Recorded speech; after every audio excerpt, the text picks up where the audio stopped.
So, hi. Hi. Good haul.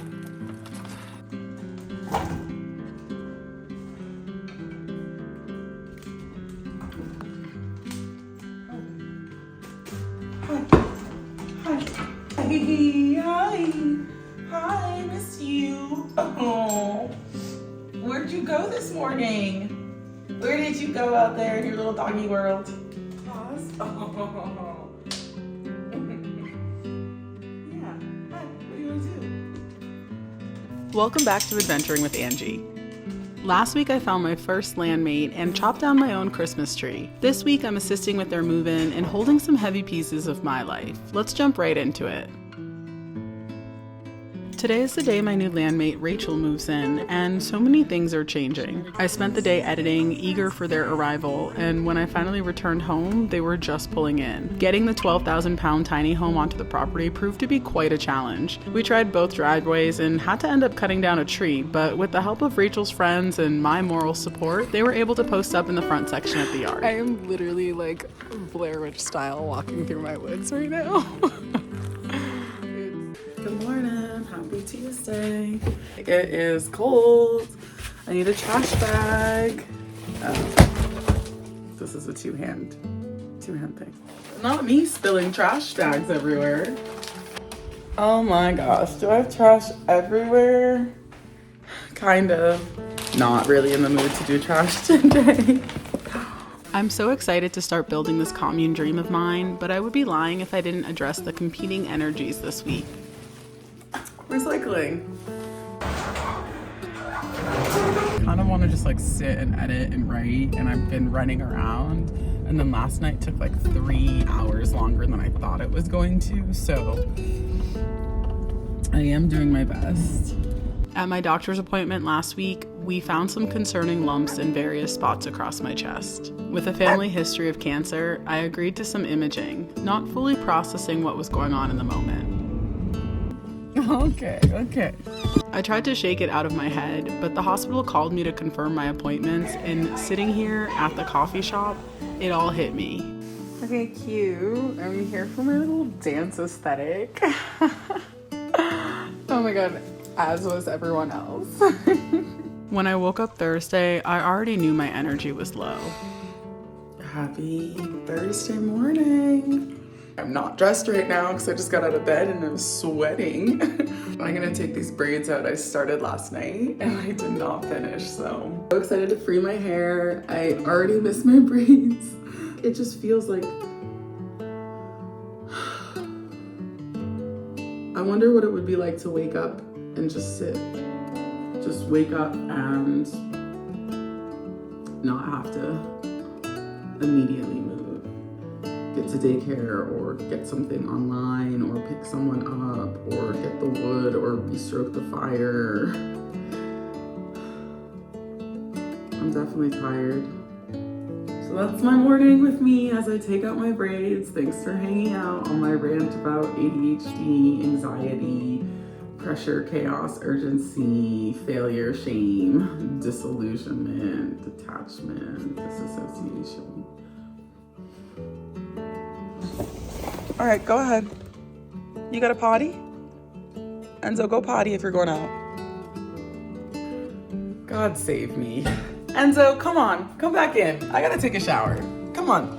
Everything around me was stressing me out, but I didn't quite realize that it had to do with this recent discovery. It's been 7 days since I found out about the lumps, and I still haven't told anyone. And in the background of the week, 2 new things surfaced. My driveway morphed into a mud pit after the heavy rain this week, giving me my very own off-road course. And if that's not enough, I can feel that one of my new connections is pulling back. I took myself thrifting for Christmas ornaments as a way to get out of my head, but I know that I'm holding on to too much alone, and I can feel myself craving a break. I found all of the ornaments that I could ever want for the tree and decided to get some fries from Wendy's.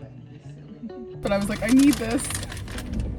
Only after I ordered, I found myself just sitting in the parking lot, crying, completely overwhelmed by everything that was happening. I probably had 3 more hours before I needed to pick up Enzo, and I didn't want to drive all the way home just to come back out. So I did something that I'm very proud of. I texted a friend in town and I asked if I could come over.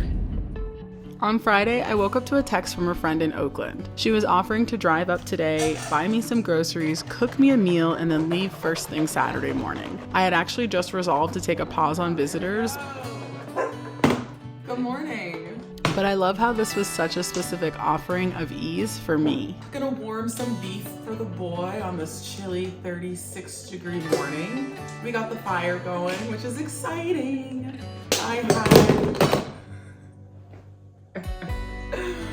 I had such a nice night last night. Just such a sweet heart-to-heart with a new friend, and was just able to kind of put some words to some emotions and things that I've been sitting with. And that felt really good. I woke up just feeling like held and supported, and that it's hard out here in a lot of ways, but I do believe I'm in the right place. And so I'm just trying my absolute hardest to make it work. If y'all remember my Some of Us camping experience, then you will remember Alicia. I really loved getting to bond more over that weekend, and I'm so excited to welcome them into my space in the most low-key way ever. She arrived mid-afternoon, and after a little lounging by the fire, she got to prepping dinner. Since I didn't have to cook, I decided to braid my hair. And because Alicia was there, I asked if she could help do my parts.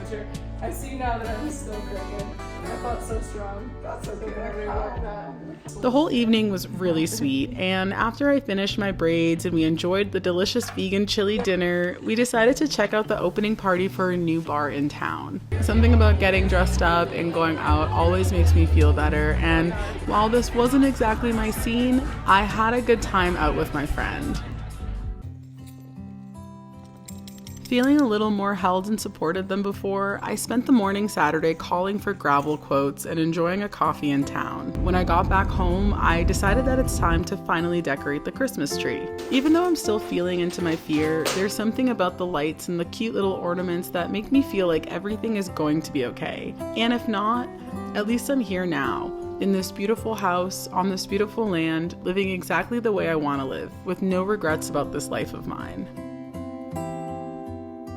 Unfortunately, feeling held only lasted so long as I woke up Sunday crying, just completely overwhelmed and defeated about this reality. It's Sunday, my house is a little messy, and I'm a little sad. It is what it is. I busied myself with a mix of chores and dancing in the house, and when I couldn't take it anymore, I texted another friend who then invited me out for lunch. It's Victorian Christmas today, a big event that happens in my town every December. People dress up in all types of costumes. Vendors sell mulled wine and roasted chestnuts on the street, and local artisans and makers share their creations. Walking through the busy streets and navigating the crowds certainly took my mind off of my troubles, and spending some time with Eric was an extra treat. I know, Just so you're aware. shots through windows. It's always so easy to hang out with him, and he's probably one of the most consistent people I know. I really appreciate the ways he shows up for me, and it meant so much to get out of my house and out of my head today. Once I got back home, I sank into myself and just tried to breathe. I don't know what the tests are going to share, but all I can do is trust in my guides, trust in this universe, and let someone else take the lead. Thank you so much for joining me for another week of adventures. If you enjoyed this week, please take a moment to like the video and subscribe to my channel so you don't miss a story. Next week, I'm getting my scans. I'm making some really big decisions, and I'm owning entirely who I am. I can't wait to share more, and I'll see you next week. Bye!